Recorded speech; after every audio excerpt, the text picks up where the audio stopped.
What's going on, YouTube? This is Unger to the Max here, coming at you with episode 8 of Josh's Sports Vlogs, part 2. The second half between the San Antonio Spurs and the Cleveland Cavaliers. Sorry I wasn't back right away to start the second half. I had to eat dinner. But anyway, there's about 6.5 minutes left, and San Antonio just scored to make it 63-57, DeJounte Murray. So, nice move by LeBron James. 63-59. Only a 4-point game.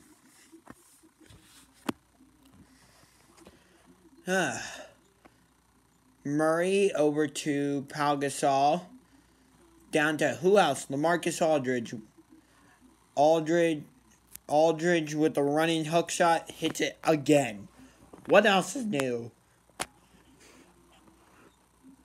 65-59. He's 9 for 10 from the free throw line.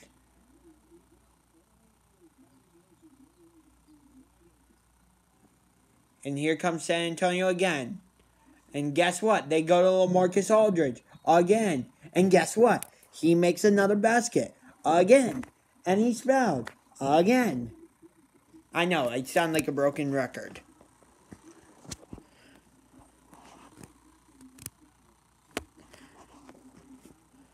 Third quarter, the Cavs only have 6 points, all scored by LeBron. San Antonio's 15 points. The Spurs are 7 of 10 on field goals. The Cavs are 3 of 13. Spurs have not attempted any three-pointers. And the Cavs are 0 of 5 from the free throw, from behind the three-point arc. And speaking of the three-point arc, I've heard rumors that the NBA is considering adding a 4-point line. Which, I don't know how I feel about that. Although, it might make sense with being that we have shooters like Steph Curry now. Or Russell Westbrook even. Or Trae Young at Oklahoma. Although, he's struggled in college recently. But, still. I don't know if I like that, because I feel like it would take away from the game. What do you guys think? Should the NBA really consider adding a 4-point line? And do you think it would add to the excitement of the NBA, or would it take away from the excitement of the NBA? I want to hear your comments. So, let's see them. Okay? And then the NBA was also talking about changing the playoff format and going from the traditional 1-8 in the conference standings and having those be the playoff matchups to a 1-16 playoff style, where the matchups would be could possibly be Cavaliers, Nuggets, or Celtics, Thunder in the playoff series. Which, I like that, but at the same time, it would be ridiculous. Because think about it. What if the Cavs let's say you do that format, and then the Cavs and Nuggets have to match up in the first round, or the second round of the playoffs. Think about that trouble. That would be ridiculous. And think about if the Warriors had to play the Wizards in the first round. That would be ridiculous, going from one coast in Oakland all the way across the country to Washington. That just doesn't make sense to me. So I say keep it the way it is. Keep it the way it is. Keep it 1-8, not 1-16. Although the WNBA does that same 1-16 format, but with a lot less teams, because there's not many teams in the WNBA, which I wish there were more. Cleveland used to have a WNBA team. Detroit used to have a WNBA team. But they're both gone. Cleveland was called the Cleveland Rockers. Detroit was the Detroit Shock. And then they moved to Tulsa and became the Tulsa Shock. And then Tulsa moved to Dallas and became the Dallas Wings. But overall, the WNBA just isn't getting the support I think it should. And the WNBA does it where the Western Conference plays the Eastern. Oh, speaking of, that's not just a WNBA commercial. It's an NBA commercial combined with a WNBA commercial. Oh, it's for NBA Cares? Nope, NBA Voices. Never heard of it.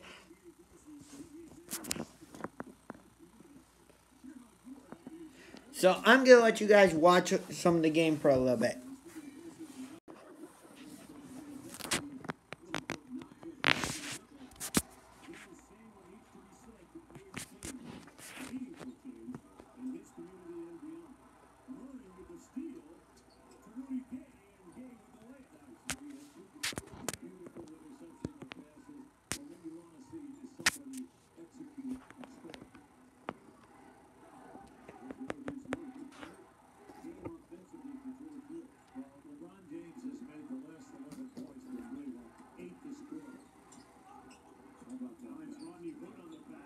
Nice play. Hey, that's the first points by the Cavaliers this quarter, not by somebody not named LeBron James. That's crazy. Here's Aldridge, who's been a thorn in the Cavaliers' side all day. And guess what? They're going right back to him. No, that's not LaMarcus Aldridge. But there he is getting a rebound and getting fouled.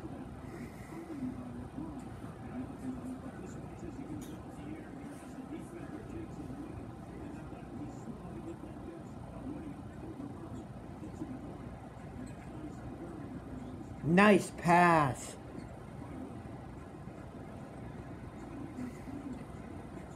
DeJounte Murray to Rudy Gay.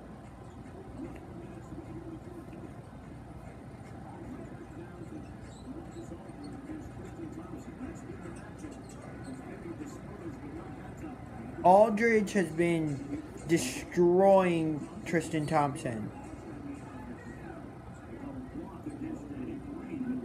The Cavs need to, Cavs need to make some sort of defensive adjustment against Aldridge because he's just been a thorn in the Cavs' side, in the Cavaliers' side. So I'm not sure if,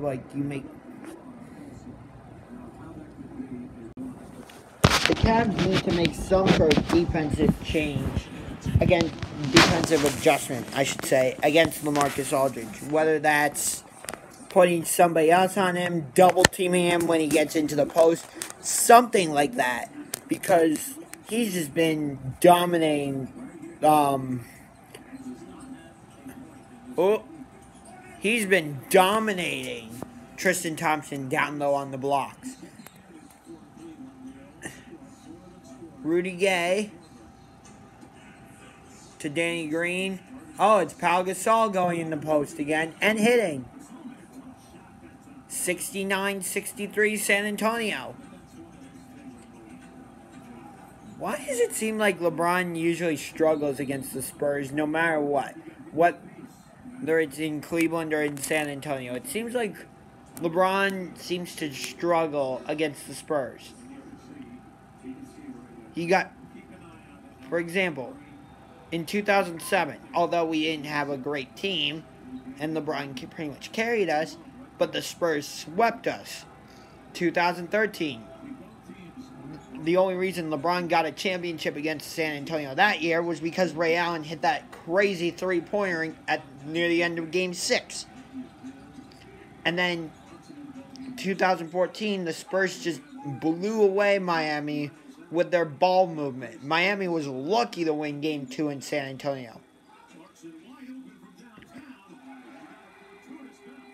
So, the Spurs have always seemed to drive LeBron nuts.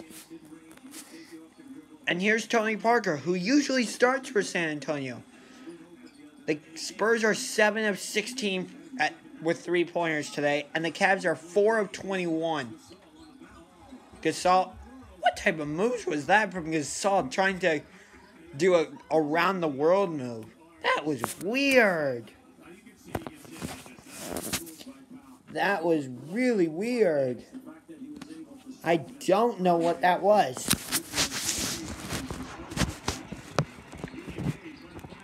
Rudy Gay hits, and yeah. Rudy Gay has played all over. He played started his career with Memphis, then he went to Sacramento, then to Toronto, now with San Antonio. As I think that's Jordan Clarkson hitting for 3, and it's back to a 2-point game. But let me guess, San Antonio's going to try and get down low to either and post up like they've been doing. Although they screwed up that time and it went out of bounds.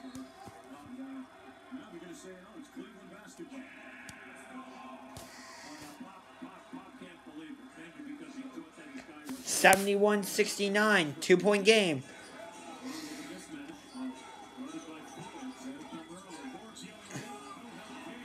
That was a complete mismatch. Forbes was guarding LeBron. The much smaller Forbes, I should say. And LeBron spun off of him and laid it in. And we've got ourselves a tie ball game again. 71-71. Rudy Gay? No. Gasol botched the dunk. Wah, wah, wah. 3-ball, Jordan Clarkson? Yes, sir. 74-71. Clarkson has been a nice addition. But I still think Rodney Hood was the key addition for the Cavaliers. Of all 4 players, Nance, Hill, Hood, and Clarkson, I still think it's Rodney Hood that was the biggest addition. The reason is because Rodney Hood has the length to guard and can play good defense. Do I think he can shut down Klay Thompson if the Cavs were to play the Warriors in the finals? No. 3-point field goal. Spurs 8 of 17, Cavs 6 of 23. But do I think Rodney Hood could shut down Klay Thompson in the finals? No. But I think he could possibly bother him. 74-74. Oh, never mind. 76-74. Hey, the Spurs have scored the same amount as the Philadelphia 76ers logo. Get it? Yeah. Okay. Jordan Clarkson fires? No. 76-74 at the end of the third quarter.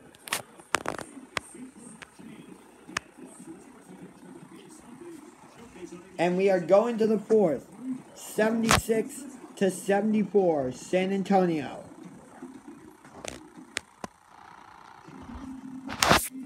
So, as I was saying earlier, the NBA is considering adding a 4-point line.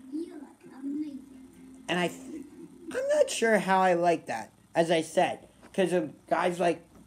And I think the primary reason is because of the range some of these players can shoot from now. Like Steph Curry, Klay Thompson, sometimes Russell Westbrook, sometimes Kyrie. But mostly, I think it's because of Steph. But I'm not sure. I'd like to see the NBA maybe experiment with it, for a couple games and see how it goes. But don't just experiment with the Warriors, because that's just not a fair comparison. Have every team experiment with it for, 2 or 3 games and see how they like it. The only thing I don't like about it, potentially, is that teams might be less willing to drive into the lane and make easy layups and go, oh, it's a 4-point line. Let me try this crazy 4-point shot. Or you're down by 4. Oh, I've got this 4-point shot. what's next? They're gonna come up with a 7-point shot, like a shot from half court is 5 points now. That makes no sense. That makes no sense to do that. That really makes no sense. Have a 4-point line. Oh, this 4-point shot is going well. Let's do a 5-point shot now. Yeah, because that makes a lot of freaking sense.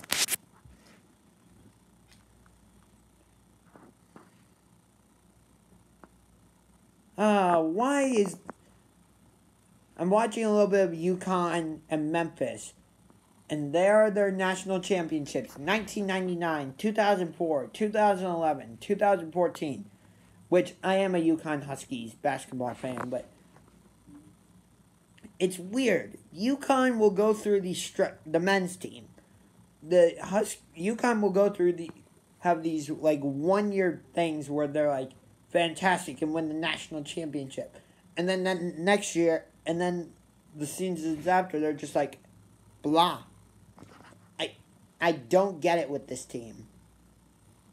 But if you want consistency and total dominance, look no further than the UConn women's team. They won 100 straight games. They won 4 championships in a row. It's insane.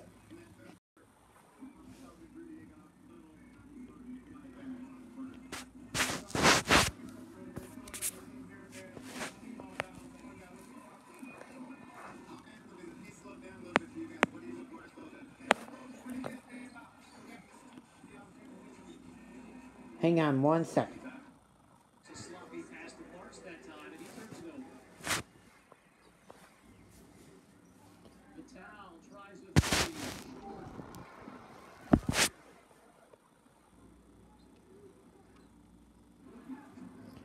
All right, and we're back.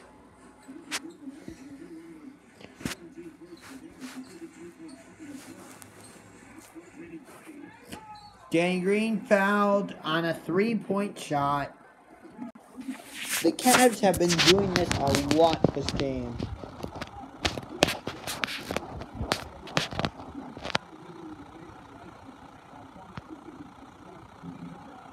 The Cavs defense at times this season, and even with the 4 new additions, has just been bad. It's just teams have been able to do pick and rolls and just get to the rim whenever they want. Hey, the 76ers play at the Wizards tonight. Those will be the 2 teams I'm seeing on my upcoming spring break trip.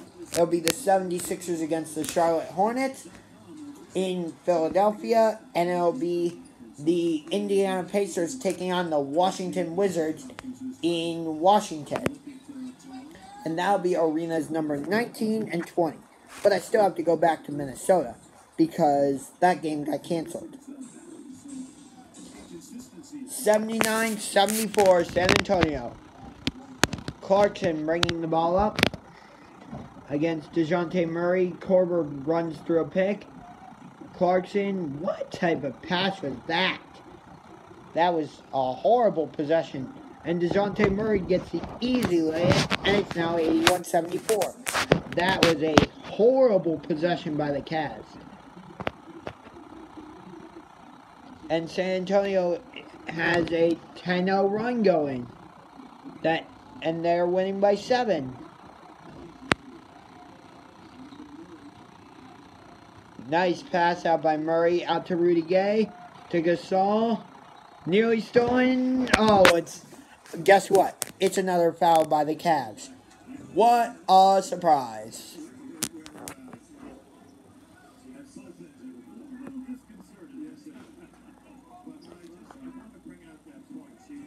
It's their defense. Like I said, at times the Cavs' defense has been putrid. And at other times, their defense has been pretty good. Not great, but pretty good. DeJounte Murray gets a jump shot, And it's a 9-point San Antonio lead.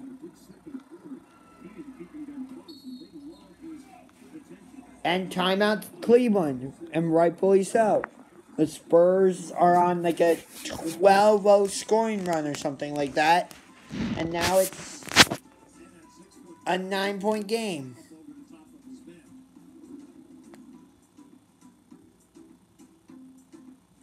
$83-74, San Antonio. It's a 9-point game. So, ugh. Speaking of San Antonio, the Raiders are probably going to be playing in San Antonio for at least a year. So, maybe that'll inspire the NFL to actually permanently come to San Antonio. We'll see.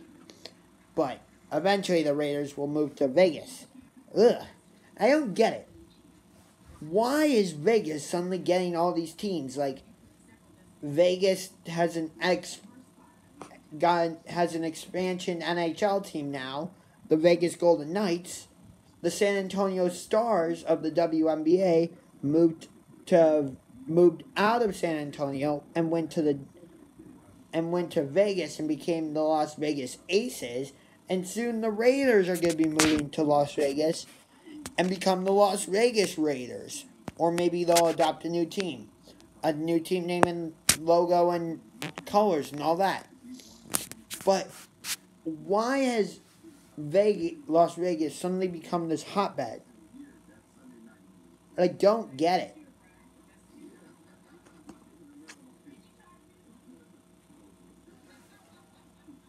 But nobody is actually, at least that I know of, nobody is actually from Las Vegas. Most people that live there are from a different city. So, and there's so many, casinos and shows in Vegas. Why is Vegas suddenly attracting all these sports teams? I do not get it. It's odd to me, that's all. It's not odd to me that the Cavaliers are struggling on defense, though, because that's been their Achilles heel pretty much all season long. And even with these trades, I didn't expect that to change. So, I don't know what happened to the team that, was switching on to Curry and Thompson with Love and Tristan Thompson in the finals. True, the actual city is residential, but a lot of it is businesses and all that. So I guess that's why. But again, Vegas has always been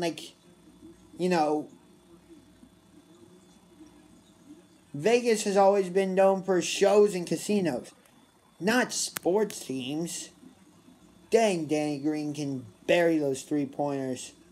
He's 5 of 8 from 3-point field goals. He's 5 of 6 on free throws. And he's only played in 17 minutes and he's doing this well. And San Antonio with a steal, and they are up 11. 85-74. They are on a 12-0 run.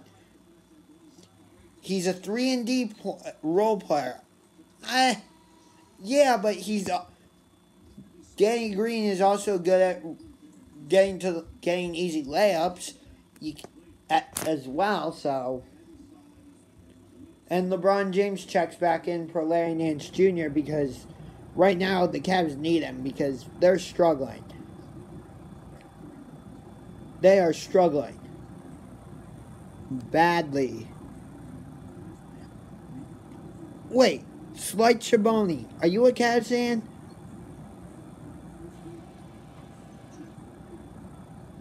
And yes, I agree. Anyone is going to get easy layups against the Cavs because their defense is horrible. Although they just had a block, and Pau Gasol gets the offensive rebound and kicks it out to Kyle Anderson, who sets it up and drives to the basket, kicks it out to Pau Gasol, who makes the jump shot. And it is now 87-74. 13-point San Antonio lead.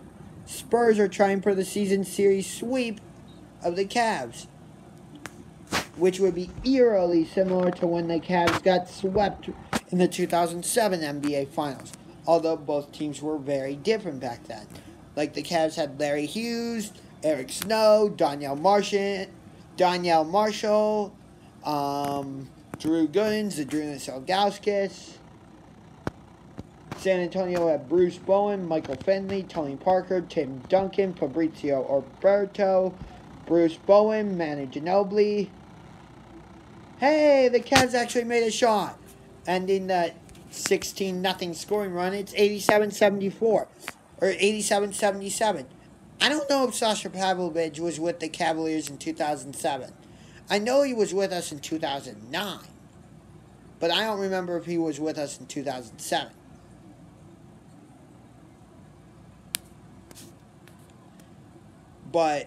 And here's LeBron, the freight train. Misses the layup. Missed it again. Rebound Jordan Clarkson. And he turns it over. And here comes San Antonio on the fast break. And they get the easy layup. It's Kyle Anderson. It's 89-77 San Antonio. Yay! Come on. What the heck? Stop standing around, offense. Do something. At times, the Cavaliers' offense just looks pathetic. It's stagnant, waiting for LeBron to do something, like he just did, dunking the ball. But in general, the offense is stagnant.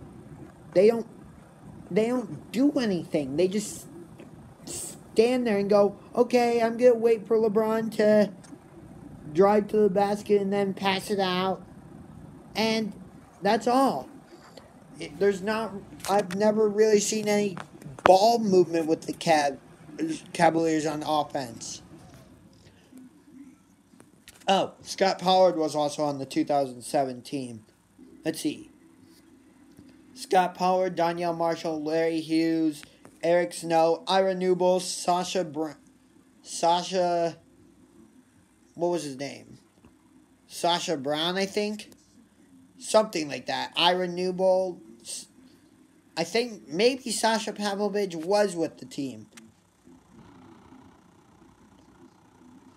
Ira Newble, Sasha Pavlovich, Eric Snow, Larry Hughes, Donyell Marshall, Scott Pollard, Shannon Brown, that's what it was. Drew Gooden Z, also known as Zydrunas Ilgauskas. Who else? I don't know.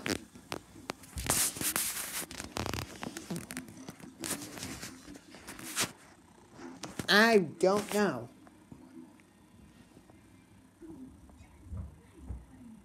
But I have to end this live stream, and I'll be back in a minute.